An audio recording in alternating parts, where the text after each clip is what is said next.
CEO की मासूम मोहब्बत। दोस्तों, इस कहानी को पूरी गहराई से समझने के लिए कहानी के पिछले सभी भाग जरूर देखिए। उसका लिंक मैं आपको डिस्क्रिप्शन बॉक्स में दे दूंगी और साथ ही कमेंट बॉक्स में मैं उसे पिन भी कर दूंगी, ताकि आप वहां से भी जाकर इस कहानी की पूरी सीरीज को एंजॉय कर सकते हैं। सीमा ने उसकी तरफ देखा और होंठों पर हल्की सी मुस्कान तैर गई।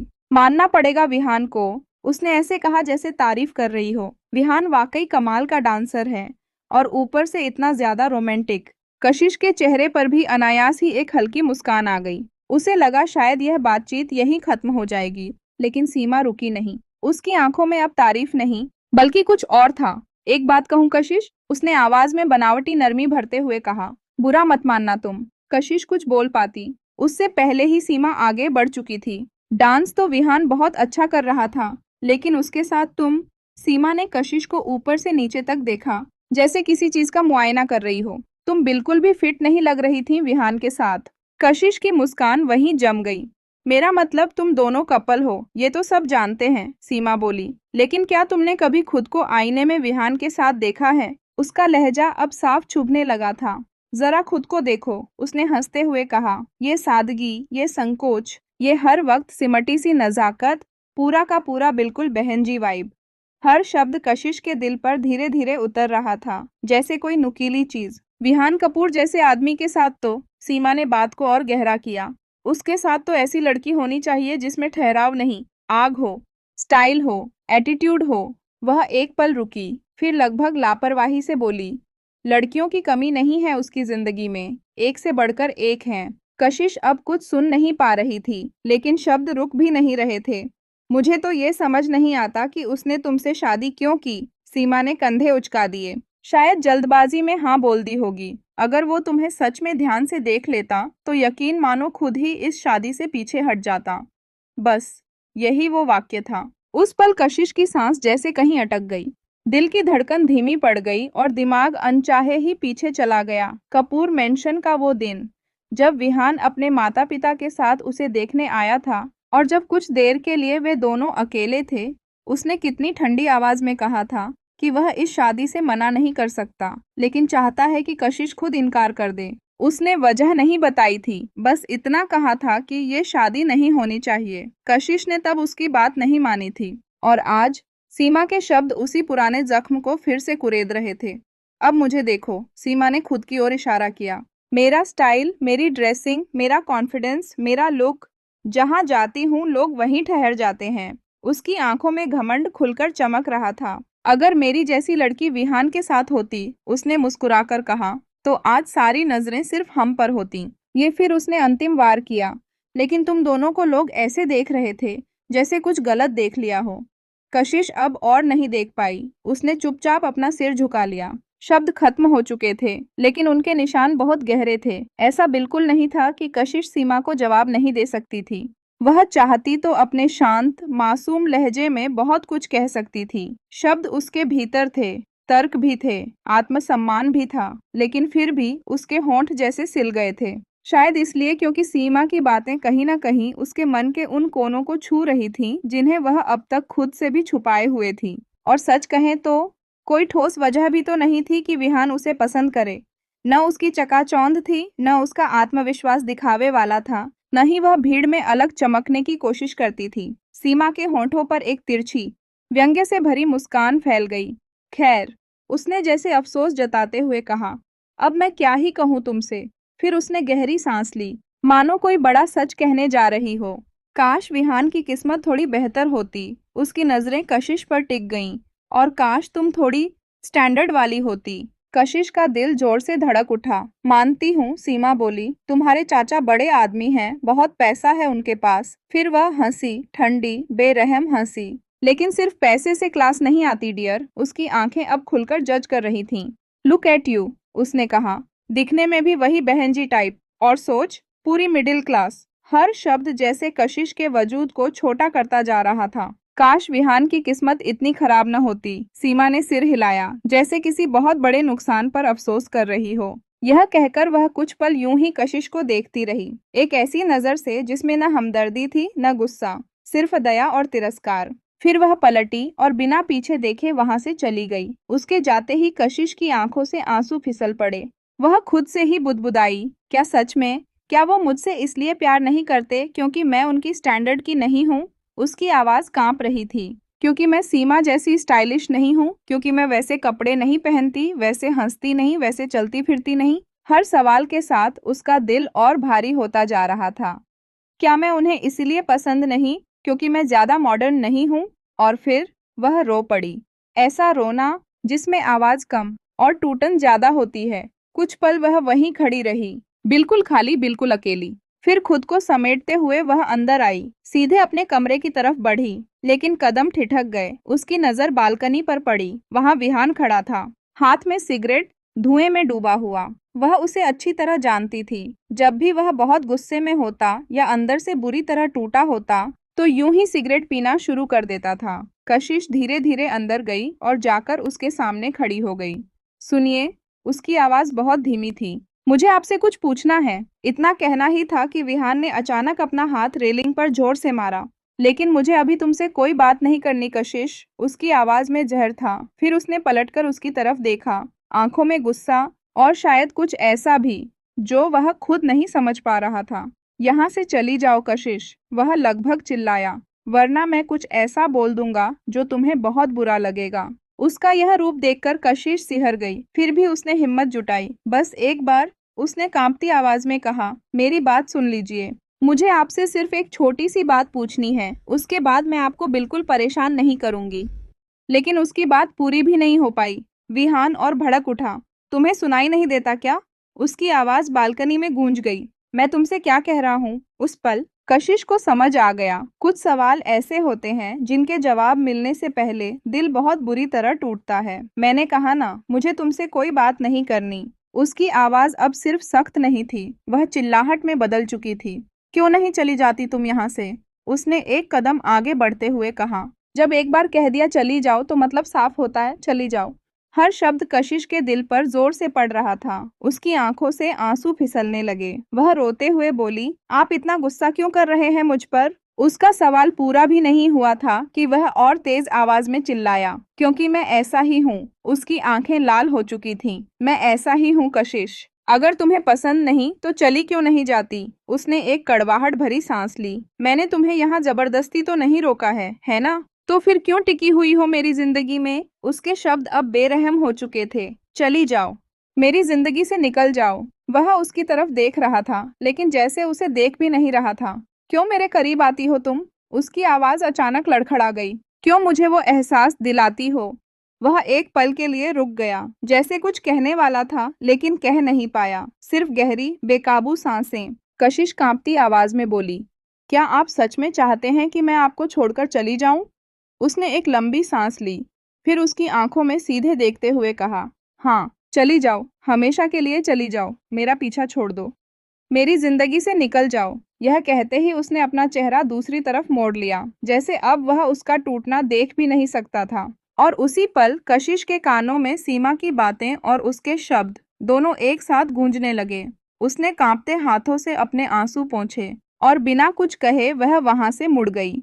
कदम आगे बढ़ रहे थे, लेकिन ऐसा लग रहा था जैसे उसके अंदर जान ही नहीं बची हो। वह बहुत बुरी तरह टूट चुकी थी। आंसू रुकने का नाम नहीं ले रहे थे और इसी हालत में वह कपूर मेंशन की पार्किंग तक पहुंच गई। उसने पहली गाड़ी में बैठते हुए सिर झुका लिया और ड्राइवर ने तुरंत पूछा कि क्या हुआ मैम साहब, आपकी फैमिली पार्टी तो यहीं चल रही है। लेकिन कशिश ने उसकी बात पूरी होने से पहले ही कह दिया कि उसे अग्रवाल मेंशन जाना है। ड्राइवर चौंका और कुछ कहने ही वाला था कि कशिश ने नजरें उठाईं। उसकी आंखें लाल थीं और आवाज पूरी तरह टूट चुकी थी। उसने बस इतना कहा, प्लीज मुझे अग्रवाल मेंशन छोड़ दीजिए वरना मैं पैदल चली जाऊंगी। यह सुनकर ड्राइवर घबरा गया और बोला कि नहीं मैम साहब, आप ऐसा मत कहिए। अग्रवाल मेंशन यहाँ से लगभग 1 घंटे की दूरी पर है। मैं आपको छोड़ देता हूँ। और अगले ही पल गाड़ी कपूर मेंशन से बाहर निकल गई। पूरे रास्ते कशिश बच्चों की तरह सिसकती रही, बेबस होकर रोती रही। उसके कानों में वह आवाज बार बार गूंजती रही, चली जाओ हमेशा के लिए। और सीमा के शब्द तो जैसे उसके दिमाग में हमेशा के लिए बैठ चुके थे। उस रात वह सिर्फ एक लड़की नहीं थी, बल्कि एक टूटा हुआ भरोसा थी, जो अपने ही सवालों के साथ अकेली सफर कर रही थी। करीब 1 घंटे तक गाड़ी यूं ही दौड़ती रही। रास्ता खत्म होने का नाम ही नहीं ले रहा था, जैसे वक्त भी उसकी हालत पर तरस खाकर रुक गया हो। आखिरकार गाड़ी अग्रवाल मेंशन के सामने रुकी। दरवाजे पर गार्ड खड़ा था। गार्ड ने कशिश से पूछा, आप यहाँ? उसकी आवाज में हैरानी साफ थी। आज तो कपूर मेंशन में पार्टी थी ना? आपको तो वहीं होना चाहिए था। आप यहाँ कैसे आ गईं? कहते कहते उसकी नजर कशिश के चेहरे पर टिक गई। सूजी हुई आंखें, बुझा हुआ चेहरा और वो नमी जिसे छुपाने की नाकाम कोशिश हो रही थी। कशिश की आंखें आंसुओं से भरी हुई थीं, लेकिन गार्ड को अपने सामने देखकर उसने झट से पलकें झपकाईं, जैसे खुद को संभालने की कोशिश कर रही हो। उसने जल्दी से आंसू पोंछे और बहुत सामान्य दिखने की कोशिश करते हुए बोली, मेरा सिर बहुत दर्द कर रहा है। मैं अपने कमरे में जाकर सोना चाहती हूँ। उसकी आवाज धीमी थी, थकी हुई। अगर चाचा चाची आ जाए तो उन्हें बता देना कि मैं यही हूँ। इतना कहकर वह बिना किसी जवाब का इंतजार किए अपने कमरे की तरफ बढ़ गई। घर में अजीब सा सन्नाटा पसरा हुआ था। ड्राइंग रूम की लाइट जली हुई थी। कुछ पल गार्ड वहीं खड़ा रहा। उसका मन बेचैन हो गया था। उसने तुरंत मिसेज अग्रवाल को फोन मिलाया। उधर मिसेज अग्रवाल कपूर मेंशन में अहाना से बात कर रही थीं। फोन की स्क्रीन पर गार्ड का नाम देखते ही उन्होंने तुरंत कॉल रिसीव किया। जैसे जैसे वह दूसरी तरफ की बात सुनती गईं, उनके चेहरे के भाव बदलते चले गए। हैरानी, चिंता और फिर डर। कुछ देर बाद उन्होंने कॉल काट दिया। अहाना, जो पास ही खड़ी सब सुन रही थीं, सवालिया नजरों से उनकी तरफ देखने लगीं। क्या हुआ, मिसेज अग्रवाल? उन्होंने तुरंत पूछा। सब ठीक तो है? आप कशिश के बारे में बात कर रही थीं? मिसेज अग्रवाल ने गहरी सांस ली। कशिश अग्रवाल मेंशन पहुंच गई है। उनकी आवाज भारी हो गई और वह रो रही थी। उन्होंने पल भर रुककर आगे कहा, समझ नहीं आ रहा। अभी कुछ देर पहले ही तो वह और विहान एक दूसरे के साथ में डांस कर रहे थे। सब उन्हें देखकर खुश हो रहे थे। ऐसा लग रहा था जैसे दोनों अपनी जिंदगी में आगे बढ़ रहे हों। उनकी आंखों में चिंता उतर आई। फिर अचानक ऐसा क्या हो गया कि वह पार्टी छोड़कर अकेली वहां चली गई? कमरे में एक अजीब सी खामोशी छा गई। सवाल बहुत थे, लेकिन जवाब किसी के पास नहीं थे। आप ऐसा मत समझिएगा। मिसेज अग्रवाल की आवाज अचानक भर्रा गई कि मुझे अपनी बेटी को वहां देखकर खुशी नहीं होती। उन्होंने हौले से कहा, लेकिन अगर वह खुशी खुशी आती तो दिल को सुकून मिलता। वह आगे कुछ कह पाती, उससे पहले ही उनकी आवाज थम गई। आंखों में नमी तैराई थी। उसकी आंखों में आंसू। इतना कहकर वह चुप हो गई। अहाना ने तुरंत उनका हाथ थाम लिया। आप फिक्र मत कीजिए। उसकी आवाज में भरोसा था। ऐसा कुछ नहीं होगा जैसा आप सोच रही हैं। उसने पूरे यकीन से कहा, कशिश अब इस घर की भी बेटी है और उसकी आंखों में आंसू न आए, यह मेरी जिम्मेदारी है। मिसेज अग्रवाल ने उसकी तरफ देखा। आप आज की रात उसे वहीं रहने दीजिए। अहाना ने नरमी से कहा, मैं विहान से बात करूंगी। अगर उन दोनों के बीच कोई गलतफहमी या झगड़ा हुआ है तो हम बैठकर सुलझा लेंगे। उसने हल्के से मुस्कुराने की कोशिश की। वे दोनों एक दूसरे के बिना नहीं रह पाएंगे। यह कहते हुए उसने मिसेज अग्रवाल के हाथ पर अपना हाथ रख दिया। मिसेज अग्रवाल की बेचैनी कुछ हद तक कम हो गई। वह तुरंत मिस्टर अग्रवाल की तरफ बढ़ी और उन्हें सारी बात बताने लगी ताकि वे जल्दी से अग्रवाल मेंशन लौट सकें। लेकिन अहाना, उसका चेहरा अब गुस्से से तमतमा चुका था। उसने बिना वक्त गंवाए अपने कदम विहान के कमरे की ओर बढ़ा दिए। कमरे के अंदर विहान सोफे पर बैठा था, हाथ में ड्रिंक का ग्लास, टेबल पर बोतल। दरवाजे पर दस्तक हुई। उसने झट से बोतल उठाई और साइड में रख दी, फिर रिमोट से दरवाजा खोल दिया। अगले ही पल अहाना गुस्से से दंदनाती हुई अंदर आई। तुमने कशिश से क्या कहा? उसकी आवाज कमरे में गूंज गई। विहान ने चिढ़कर उसकी तरफ देखा। मुझे समझ में नहीं आता, वह झल्लाकर बोला। आपने मेरी शादी किससे कर दी है? 5 साल की बच्ची से। पहले मुझसे बहस करती है और फिर बच्चों की तरह आपके पास शिकायत लेकर चली जाती है। वह उठ खड़ा हुआ। मैं तंग आ चुका हूँ मॉम, सच कह रहा हूँ। मैं उसे बस बर्दाश्त कर रहा हूँ। उसकी बात पूरी भी नहीं हुई थी कि अहाना ने उसे वहीं रोक दिया। अब तुम्हें उसे बर्दाश्त करने की कोई जरूरत नहीं पड़ेगी विहान। उसकी आवाज शांत थी, लेकिन उसमें आग थी, क्योंकि इस बार उसने मुझसे शिकायत नहीं की। और वैसे भी उसने एक पल रुककर कहा, वह बेचारी कभी मुझसे तुम्हारी शिकायत करती ही नहीं थी। अहाना की आंखों में गहरी चोट थी। मुझे अपनी जिंदगी में आज तक किसी फैसले पर अफसोस नहीं हुआ। उसने सीधे उसकी आंखों में देखा। लेकिन आज हो रहा है, कशिश की शादी तुमसे करने के फैसले पर। विहान का चेहरा सख्त हो गया। वह घर छोड़कर चली गई है विहान। उसकी आवाज और भारी हो गई। वह कपूर मेंशन में नहीं है, वह अग्रवाल मेंशन चली गई है। यह सुनते ही विहान के चेहरे का रंग उड़ गया, लेकिन अहाना रुकी नहीं। तुम्हें तुम्हारा गुस्सा मुबारक, तुम्हारा एटीट्यूड मुबारक, और तुम्हारी ये जहरीली जुबान भी। उसने टेबल की तरफ इशारा किया। और ये जो वाइन की बोतल तुमने छुपाने की कोशिश की है ना, अब आराम से बैठकर पियो, जो मर्जी वो करो, लेकिन मुझसे बात मत करना। यह कहकर जिस तेजी से वह कमरे में आई थी, उसी तेजी से बाहर चली गई। कमरे में सन्नाटा छा गया। विहान वहीं खड़ा रह गया। कशिश घर छोड़कर चली गई थी। यह बात उसके अहंकार को कहीं गहरे चुभ गई। उसके चेहरे पर अब गुस्सा नहीं, आग थी। वह दांत पीसते हुए बोला, इतनी हिम्मत! कपूर मेंशन छोड़कर अग्रवाल मेंशन चली गई? क्या सोचकर किया तुमने ये कशिश? उसकी आंखों में गुस्सा खतरनाक रूप ले चुका था। मैं तुम्हें छोड़ूंगा नहीं, तुम्हें। यह शब्द कहते हुए उसका चेहरा गुस्से से कांप रहा था। उसने झट से अपनी जेब से फोन निकाला और बिना एक पल सोचे कशिश का नंबर डायल कर दिया। उधर कशिश बिस्तर पर लेटी हुई थी, आंखें बंद, शरीर थका हुआ। वह सो चुकी थी, इतना रो चुकी थी कि आंखों में जलन और सिर में दर्द होने लगा था। जैसे ही उसने बिस्तर पर सिर रखा, नींद उसे अपनी गिरफ्त में ले चुकी थी। बगल में रखा फोन लगातार वाइब्रेट हो रहा था। एक बार, फिर दूसरी बार, फिर तीसरी बार था, लेकिन गहरी नींद में डूबी कशिश को उसका एहसास तक नहीं हुआ। उधर विहान, उसने एक के बाद एक 5-6 कॉल किए। हर बार फोन कटता गया। उसकी आंखों में अब सिर्फ गुस्सा नहीं, घमंड और जिद भी थी। अचानक उसने फोन को जोर से दीवार पर दे मारा। फोन टकराकर नीचे गिरा और कमरे में एक तेज आवाज गूंज गई। बहुत बड़ी गलती की तुमने, वह दांत पीसते हुए बोला। तुम मेरा फोन नहीं उठा रही हो? उसकी सांसें तेज थीं। तुम्हें क्या लगता है? वह खुद से ही बोलता जा रहा था। तुम घर छोड़कर चली जाओगी और मैं तुम्हारे पीछे पीछे मनाने आऊंगा। उसकी आवाज में तिरस्कार था। मिन्नतें करूंगा, गिड़गिड़ाऊंगा। वह हंसा, सूखी कड़वी हंसी। बिल्कुल नहीं, मुझे तुम्हारी कोई जरूरत नहीं है। फिर उसकी आवाज और सख्त हो गई। और रही बात मॉम की, आज तो वो गुस्से में है, लेकिन है तो वो मेरी मॉम। मेरे बिना कहाँ रह पाएंगी? उसने मुट्ठियां कस लीं। यह मत सोचना कि तुम्हारी वजह से वो मुझसे हमेशा के लिए नाराज हो जाएंगी। उसके अंदर का अहंकार बोल रहा था। उसने टेबल की तरफ देखा। वही वाइन की बोतल, जिसे उसने कुछ देर पहले छुपा दिया था। अब उसने उसे बाहर निकाला। एक पल भी नहीं रुका, सीधे बोतल होठों से लगा ली। एक ही घूंट में पूरी वाइन गले से उतर गई और उसी के साथ उसका होश और ज्यादा लड़खड़ा गया। कमरे में अब सिर्फ नशा था और जहर। उधर अग्रवाल मेंशन। जैसे ही मिस्टर और मिसेज अग्रवाल पहुंचे, वे बिना रुके सीधे कशिश के कमरे की तरफ बढ़े। कमरे का दरवाजा खुला। अंदर हल्की सी रोशनी थी। उनकी नजर सीधे बिस्तर पर गई। कशिश सो रही थी, चेहरा थका हुआ, पलकें सूजी हुई। मिसेज अग्रवाल तेजी से उसके पास आईं। मिस्टर अग्रवाल भी उनके पीछे पीछे थे।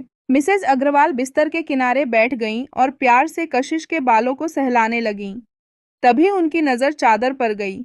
वह जगह अब भी गीली थी, आंसुओं से भीगी हुई। उनका दिल बैठ सा गया। यह सब क्या हो रहा है? उन्होंने कांपती आवाज में कहा। हमारी कशिश इतना रो क्यों रही थी? उन्होंने मिस्टर अग्रवाल की तरफ देखा।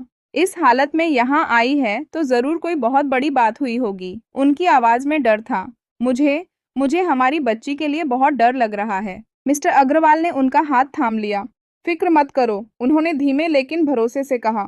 हमारी कशिश कमजोर नहीं है, वह बहुत हिम्मत वाली है। लेकिन उनकी आंखें भी अब कुछ और कह रही थीं, क्योंकि कशिश के पैदा होते ही कशिश की माँ इस दुनिया को छोड़कर चली गई थी, क्योंकि उन्हें कैंसर था। और उनके गम में कशिश के पापा भी। तब से कशिश को बिल्कुल अपनी बच्ची की तरह प्यार दिया, और इसीलिए मिसेज अग्रवाल और मिस्टर अग्रवाल ने अपना बच्चा भी नहीं किया। इसलिए एक उनका दिल सब समझ जाता है, भले ही बच्चा सो रहा हो। मिस्टर अग्रवाल ने खुद को संभालते हुए कहा, तुम चिंता मत करो, हमारी बेटी मजबूत है, उसे कुछ नहीं होगा। अगर दोनों के बीच कुछ हुआ भी होगा तो हम बैठकर बात करेंगे, हम उसे तकलीफ में नहीं रहने देंगे। उन्होंने भी प्यार से कशिश का सिर सहलाया। उसी पल कशिश नींद में बेचैन हो गई। उसका शरीर हल्का सा कसमसाया। विहान जी, प्लीज मेरी बात सुन लीजिए, मैं आपसे बहुत प्यार करती हूँ।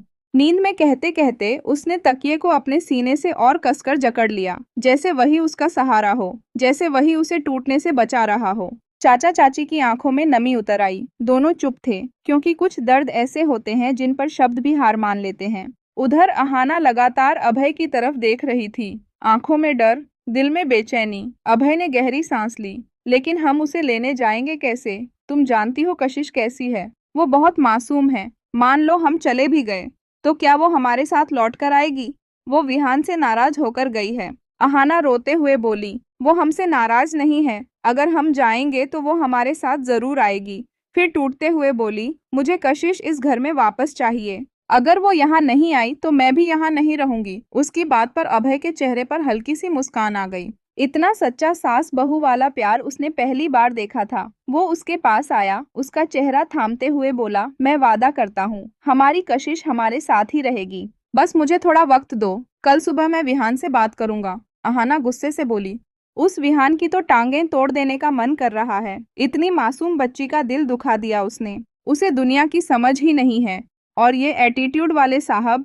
कहते कहते वह अभय के सीने से लग गई और अभय ने भी उसे कसकर थाम लिया।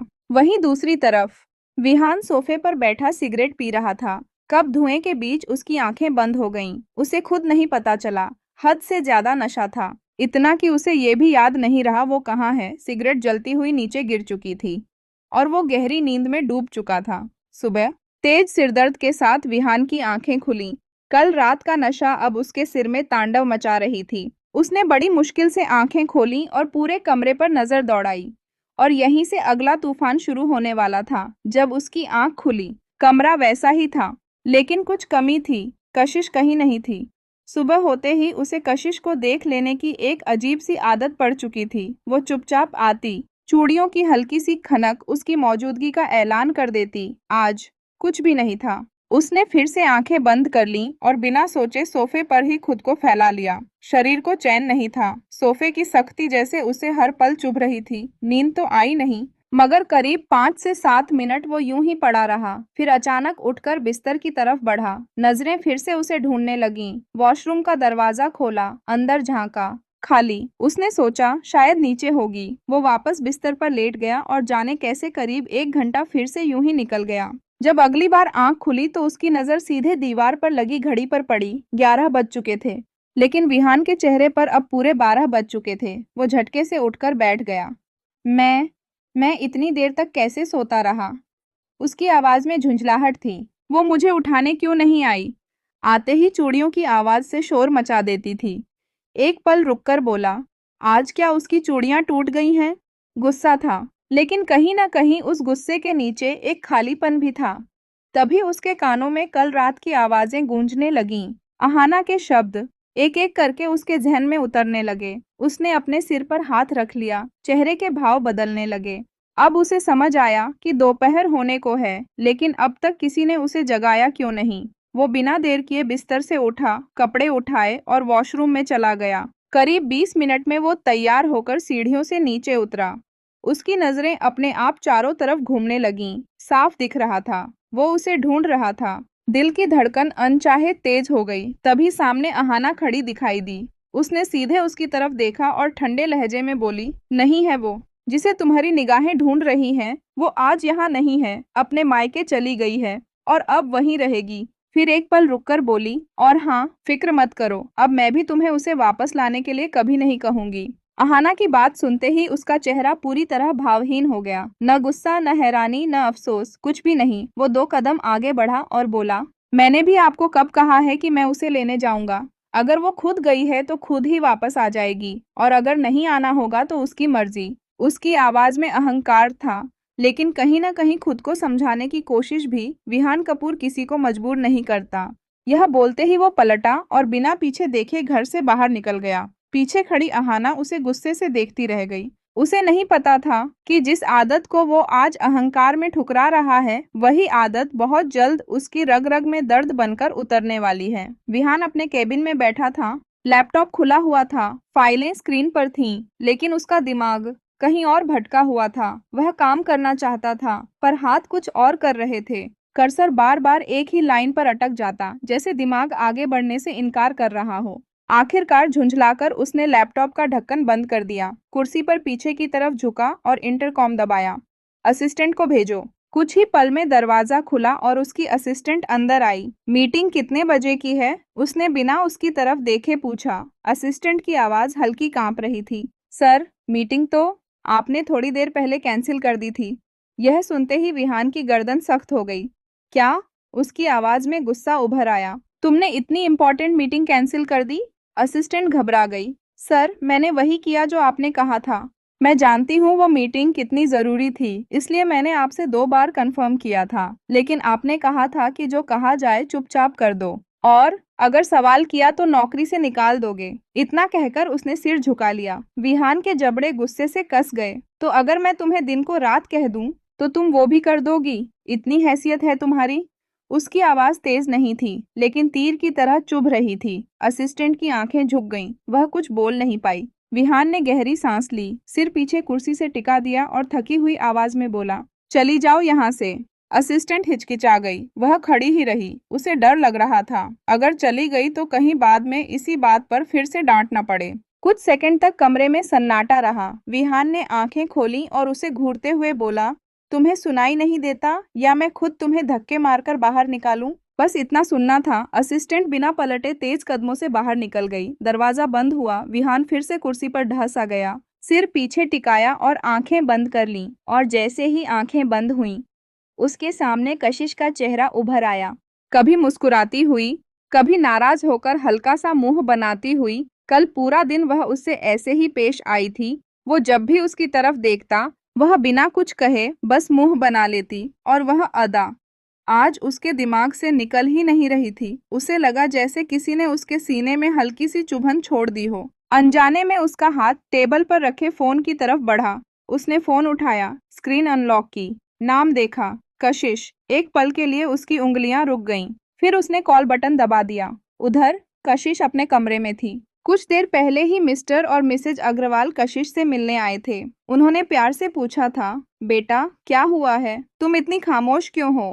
कशिश ने उनकी तरफ देखा जरूर, लेकिन अपनी आंखों में उतरे हुए दर्द को वहीं रोक लिया। वह चाहती तो सब कह सकती थी। सीमा के ताने, विहान की कड़वी आवाज, वो टूटता हुआ भरोसा, सब। लेकिन उसने कुछ नहीं कहा। बस हल्की सी मुस्कान ओढ़कर इतना ही बोली, मुझे बस कुछ दिन यहीं रहना है। इतना सुनते ही दोनों समझ गए थे कि सवाल पूछना अब सही नहीं। उन्होंने नाश्ते के लिए पूछा, लेकिन कशिश ने धीमे से मना कर दिया। दरवाजा बंद होने के बाद घर फिर से खामोश हो गया। कशिश अपनी बालकनी में आकर खड़ी हो गई। सामने आसमान था, लेकिन उसकी नजरें कहीं और उलझी हुई थीं। तभी बिस्तर पर रखा हुआ उसका फोन बज उठा। रिंग सुनते ही वह जैसे चौंक गई। अगले ही पल वह लगभग दौड़ती हुई बिस्तर तक पहुंची। उसका दिल तेज तेज धड़क रहा था, जैसे उसे इस कॉल का इंतजार कब से हो। स्क्रीन पर जब नाम फ्लैश हुआ तो उसकी आंखों में एक पल के लिए रोशनी लौट आई। कड़वा करेला। कुछ ही वक्त पहले उसने उसका नंबर कड़वा करेला के नाम से सेव किया था। अनजाने में उसके होंठों पर हल्की सी मुस्कान आ गई। उंगलियां कांप रही थीं, लेकिन उम्मीद उनसे ज्यादा मजबूत थी। उसने कॉल रिसीव किया। हेलो। उसकी आवाज बहुत धीमी थी, जैसे जरा तेज बोली तो टूट जाएगी। उधर से कुछ पल तक सिर्फ सांसों की आवाज आई और उसी पल कशिश समझ गई, यह कॉल सिर्फ बात करने के लिए नहीं है। यह या तो उसके दिल को फिर से जोड़ देगा या पूरी तरह से तोड़ देगा। दोस्तों, आगे की कहानी जानने के लिए देखना ना भूलें सीईओ की मासूम मोहब्बत का अगला भाग। और आज का एपिसोड आपको कैसा लगा, मुझे कमेंट में जरूर बताइएगा। अगर कहानी दिल को छू रही है तो वीडियो को लाइक करें, अपने दोस्तों के साथ शेयर करें और चैनल को सब्सक्राइब कर लीजिए। मिलते हैं बहुत जल्द एपिसोड 21 में। Thank you for watching.